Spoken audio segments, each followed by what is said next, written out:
Has Labour just cancelled a debate to avoid scrutiny? That's the accusation shaking Westminster today. An Opposition Day debate was suddenly pulled from the parliamentary schedule, prompting claims the government is trying to shield the incoming Prime Minister from tough questions before Parliament rises for the summer.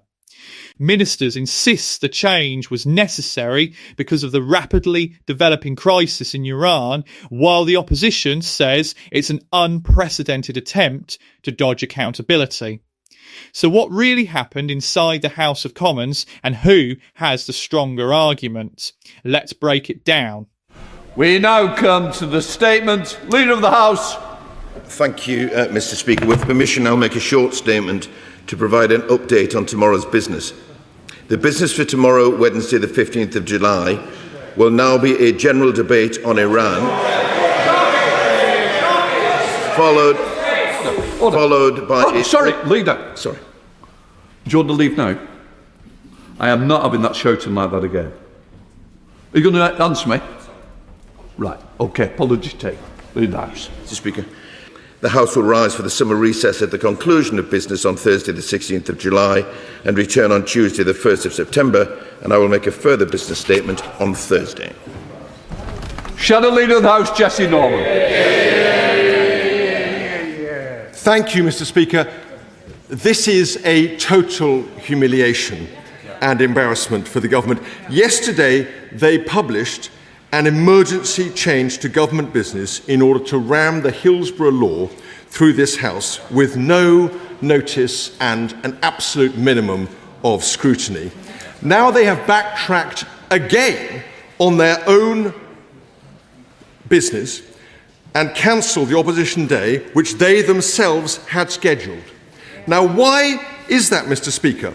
Let me read the motion that caused so much consternation in the Whip's office and in number 10, that this House calls on the government to bring forward a motion to change the date it adjourns to Monday, 20th of July, to enable the new Prime Minister to make a statement about his plans for government. In other words, the government changed the business. It refused even to delay the activity of this House by one day in order to permit the Prime Minister, as he will be, to take a statement and to answer questions as to his intentions and plans. The government has a majority of more than 150, Mr. Speaker, and it could not trust its MPs to vote the right way on that motion.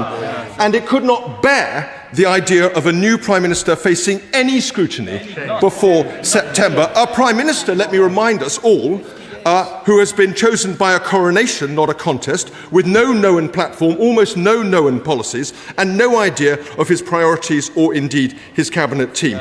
They pushed us, Mr. Speaker, to take an Opposition Day tomorrow.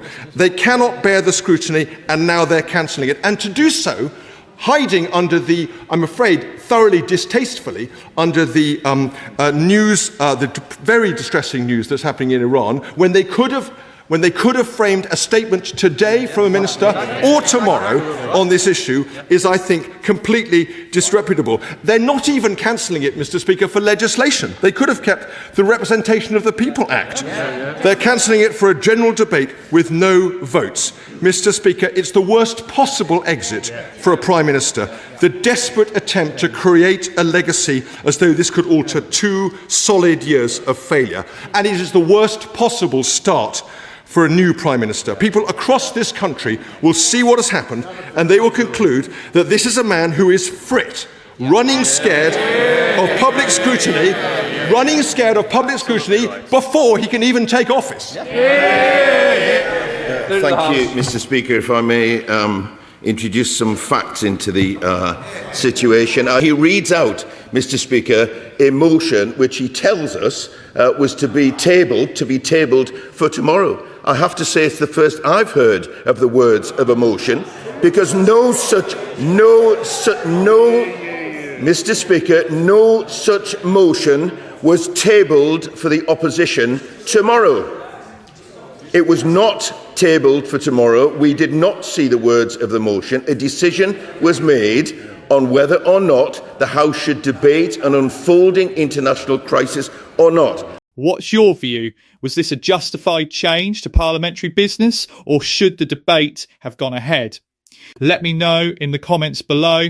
And if you enjoy factual UK political coverage, please subscribe to Britain Politics.